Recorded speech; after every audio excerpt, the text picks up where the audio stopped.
Hello ladies and gentlemen, welcome to this little short on using a boar's hair bristle brush.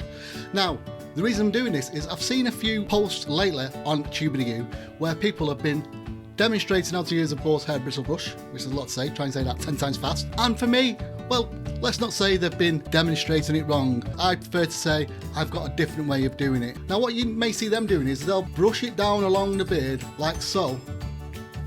That's fine, but when they come to the front where the chin is, they would do the same, brushing it down, straight down, which has the problem of pushing it back against the chin, and that will cause a little kink, which a lot of people have in their beard. That brings a kink out along there.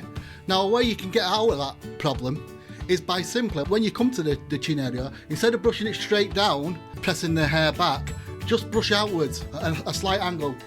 So you're more likely brushing down. Obviously, push it out from the back first and then just brush down at an angle and you get a beautiful straight hair looking beard with no kink. Maybe you like the kink, that's up to you.